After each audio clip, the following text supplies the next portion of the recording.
Bonjour Bastien. Donc je vais te demander de te présenter. Déjà on va dire où on est. Donc on est à Saint-Aignan-Jaillard, donc pour la troisième épreuve du TGO, donc,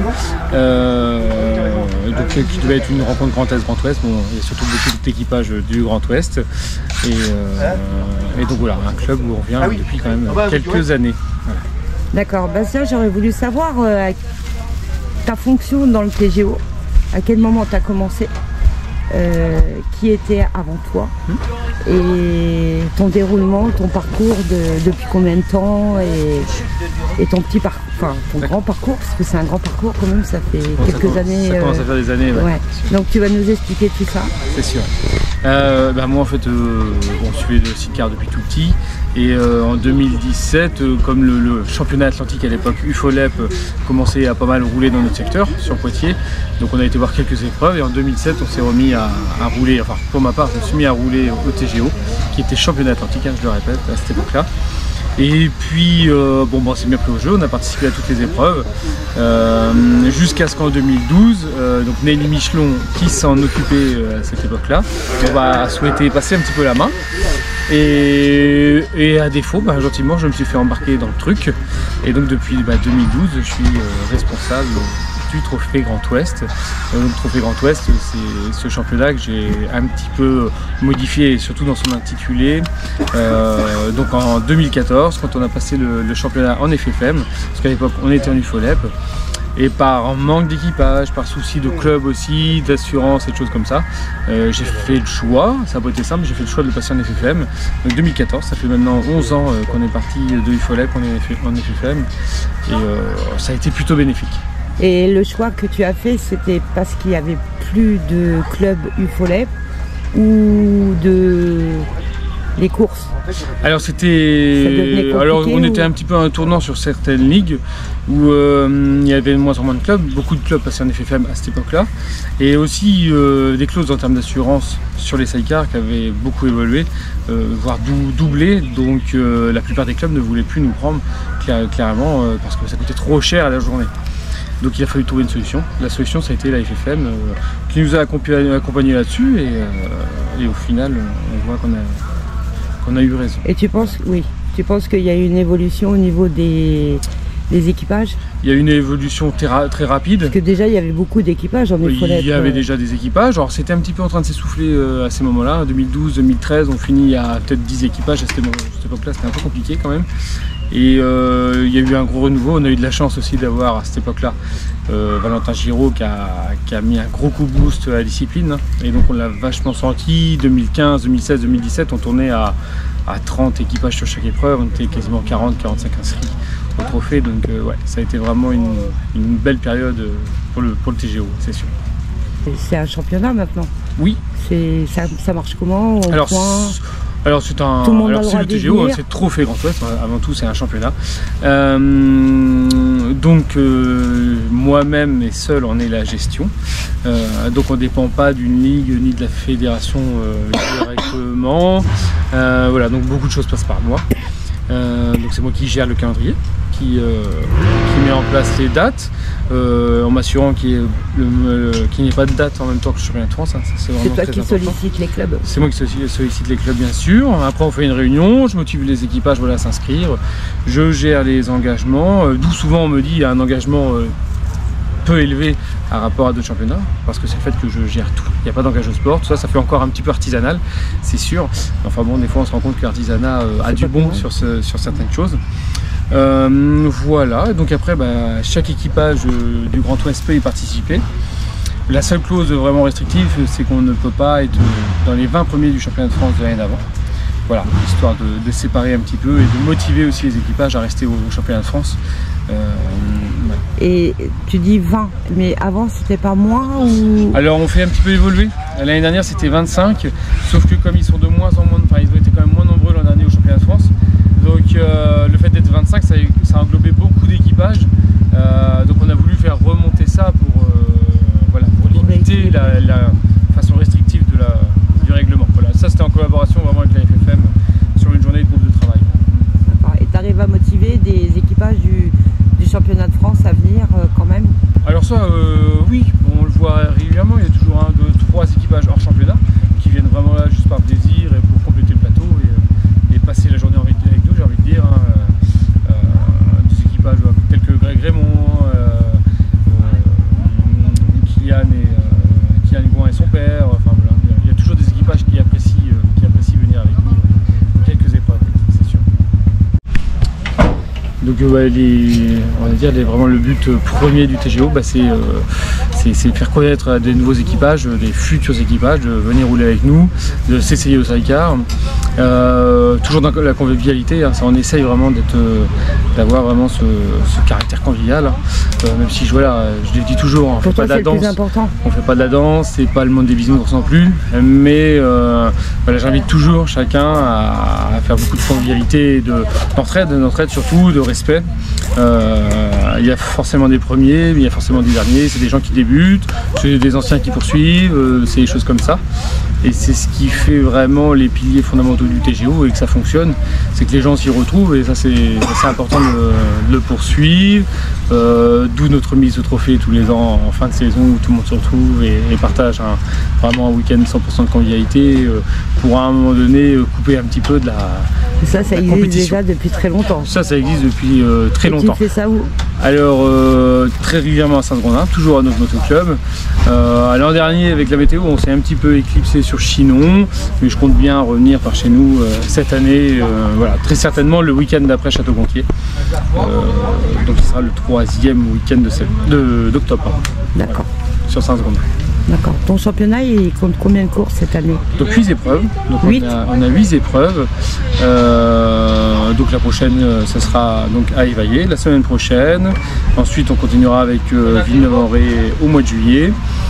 Au mois d'août, Eric. Château-Gontier au mois d'octobre. Et j'en ai peut-être oublié une, mais non, je vais être bon. Donc la finale, ça se trouve à Château-Gontier, en Mayenne. Voilà, dans 53. Comme l'an dernier. Tu comptes combien de licenciés actuellement? Alors sur le papier nous sommes 34. Nous sommes 34 inscrits, donc ça c'est très bien. Après heureusement qu'on est 34 parce que les week-ends aussi ne se ressemblent pas. Le week-end dernier on était 26 ou 27 à Nausée. Il y a eu beaucoup de casses. Ce week-end on est tout juste 20 à Saint-Agnan-de-Gaillard. Le week-end prochain, il va y avoir un roulement, d'autres équipages vont revenir, donc on va être entre 24, 26, je pense, à Évaillé. Voilà, donc on essaye toujours. Après, il y a eu des blessés aussi. Il y a eu beaucoup de blessés à Nausée, des petits blessés, vraiment, mais des blessés quand même. Voilà. Et c'est pour ça qu'aujourd'hui, il y en a qui sont pas là. c'est sûr. Alors, ce qu'on peut dire, c'est que c'est pas de la grosse casse, heureusement. Ah bon, des petites fractures. Aujourd'hui, tu regrettes. Normalement aujourd'hui c'était une rencontre TGO et TGE. Oui. Et alors ça je reconnais que c'est quelque chose que ça fait moult années que j'essaie de le mettre en place, enfin que je le mets en place d'ailleurs, très souvent ici parce que c'est vraiment un club géographiquement. Ça couvre vraiment un Poire en deux. Hein. Alors pour certains de l'Est ça fait beaucoup de route, pour certains de l'Ouest ça en fait beaucoup. Hein. Ceux qui viennent de Nantes ils se tapent 6 heures de route. Hein. La plupart, Nantes, Mayenne, tout ça, ils ont quand même pas mal de route. Et ça fait quand même plusieurs années que je le fais. Malheureusement ça tombe un petit peu à l'eau tout le temps. Bon, c'est comme ça. Et là du coup je reconnais que 4-5 équipages de l'Est ça aurait bien permis pour compléter un petit peu le plateau, et pallier à ce manque. Après peut-être aussi que ça serait bien que ça soit dans les deux sens, que du TGO aille dans l'Est qui viennent dans... Bon, chose qu'on peut voir, ils y participent un petit peu parce qu'ils sont toujours 3, 4, 5 équipages du TGO qui font l'effort d'y aller et ça c'est... Et ça c'est bien pour ce petit championnat. C'est un peu regrettable qu'ils ne se soient pas déplacés ou qu'ils n'ont pas pu aussi pour des raisons...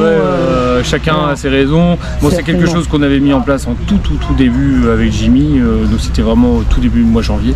Au mois de janvier on s'était calé cette date là, après il y a des choses qui font à chacun d'avoir participé ou non. Est-ce que tu as envie de nous rajouter quelque chose? Aujourd'hui tu roules toujours? Je roule toujours. Avant tu roulais avec ton papa? J'ai roulé avec mon père longtemps, après j'ai invité plusieurs pilotes à mon guidon surtout parce que c'était avec mon sidecar donc toi tu pilotes pas? Je pilote pas, c'est pas du tout dans les tuyaux pour l'instant. Et là actuellement tu roules avec? Donc avec Vincent Rago. un des anciens du TGO, même si on est encore relativement jeune. Qui était passager à l'époque. Ouais. Ça fait plusieurs années que j'ai des passagers devenus pilotes avec qui je roule. Et ton papa, il roule toujours? Il roule toujours. Il roule toujours avec Hélène Martin. Bon, un peu blessé en ce moment, mais ça va vite revenir. Voilà. Est-ce que tu veux me rajouter quelque chose Eh bien, qu'est-ce que je peux rajouter Est-ce qu'il y a des choses à envisager? Déjà un remerciement à tous les clubs, beaucoup d'anciens présidents avec qui on poursuit, notamment ici, Denis Dion, ça s'appelle Dominique Richet sur Chinon, j'ai plein de présidents, des anciens j'ai envie de dire, qui nous ont toujours fait confiance, qui continuent, qu'on soit 30 ou 22, voilà, ils me font toujours confiance là-dessus. Et ça se passe très bien et je leur remercie parce que c'est ce qui fait que le TGO se poursuit aussi, c'est qu'on a des clubs qui nous acceptent. Après, en perspective, moi je reconnais que je suis un petit peu sur mes acquis, comme on dit, hein. Je fais tel que ça se fait. J'innove pas vraiment grand chose, tant que ça se passe pas trop mal. On essaye toujours de motiver. Moi par contre, ça c'est sûr, hein, j'ai déjà dit, je me répète, c'est l'instant que des jeunes arrivent, je les motive à venir vers les autres à aller vers eux, ça c'est important parce que on sait très bien que c'est ce qui fait que ces équipages vont perdurer dans le temps. Ça c'est clair que si on les laisse un peu isolés entre la mécanique, les problèmes mécaniques, problèmes de motivation, tout ça, c'est important d'être entouré par les autres, ça c'est clair, pour pouvoir poursuivre. Je voulais te poser une question qui me vient à l'esprit. Il y a quelques années, j'ai vu que vous faisiez sur le même terrain TGO championnat de France. Oui. Et cette année, non.